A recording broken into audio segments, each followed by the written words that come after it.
Ready? 5 seconds.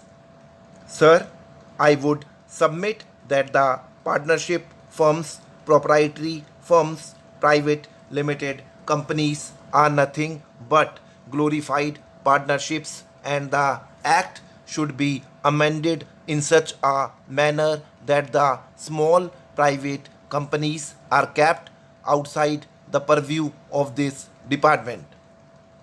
Only then the government department can concentrate on the really larger violations where companies have started doing badly, but the balance sheet does not reflect that, with the result that more people start putting deposits and face difficulties later. There are investment companies about which the people do not know, and they do not know whether they have the approval of the Reserve Bank of India or not, and by the time the government machinery acts, a large number of people find themselves duped by these companies, and these companies cannot be stopped unless the company law department is vigilant.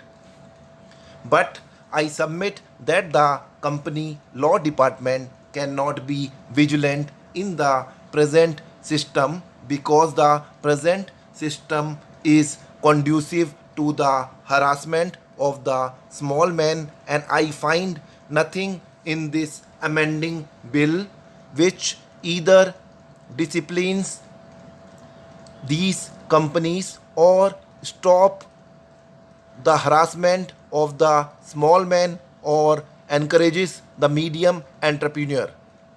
Therefore, this bill should be rejected, and my submission to the minister through you is that if now this is referred to a select committee, at least all those of us who are interested in it can give specific suggestions.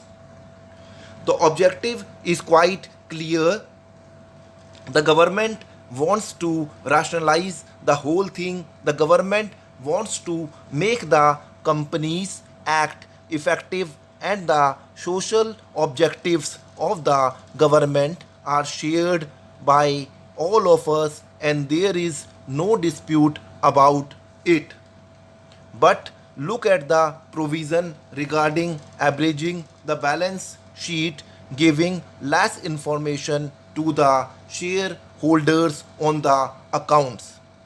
Why should the annual report contain, according to this bill, information on conservation of energy and technology observation?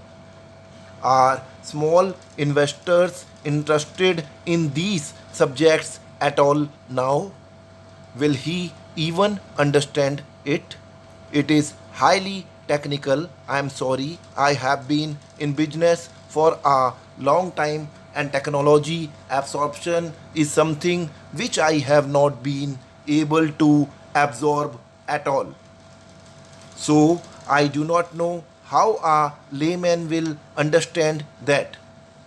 With this kind of contradiction, I think this bill is a typically bureaucratic bill which only encourages more paper work. It is good for the bureaucracy and the government. Sir, the four specific things where I would like to draw the attention of the minister are: it has been provided in this bill that private limited companies who accept fixed deposits will be deemed to be public companies. Now I see an amendment has come that this will not apply to companies getting deposits from relatives.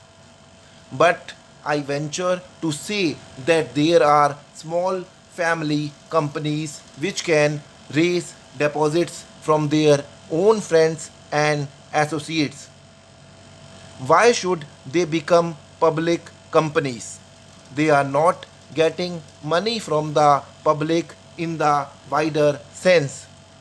If they are getting loans, they are small loans from commercial bank against securities. But bringing or by roping in all these companies, really what we are doing is that we are not applying the law to these companies but allowing law. This is precisely what is happening. For instance, in Mumbai or Calcutta, there are big corporations, companies which deserve to be closely monitored whether they are following the Companies Act or not. This cannot be done howsoever great our desire may be with a limited number of staff, and every year we probably can go on increasing the personnel in the company law department. But the administration of the act cannot be effective unless we do an ABC analysis and see that only those companies where public money is really involved are closely monitored. And there I say I am totally against this whole concept where we go on providing penalties for infringement. Penalty should act as a deterrent. How far are we able to deter the large companies from violating the law? Here I see a very strange amendment that in the case government does not do approve the managing director's appointment, the managing director will be fined rupees 500 per day for the number of days that he refuses to vacate the office. I do not understand this logic. The law should be that government has not approved the managing director's appointment and the managing director should therefore have vacated the office from the moment government has disapproved of it. But to provide a penalty of a few hundred rupees in the event of his continuing in office for the period when government had disapproved the appointment is very strange. The whole Companies Act should be looked at afresh. There should be a select committee or the honorable minister can on his own bring a motion for a joint committee of both houses. Nothing will be lost if this bill is not passed immediately. The bill should be made thorough. Sir, the four specific things where I would like to draw the attention of the minister are: it has been provided in this bill that private limited companies who accept in this bill that private limited companies will be deemed to be public companies. Now I see an amendment has come that this will not apply to companies getting deposits from relatives.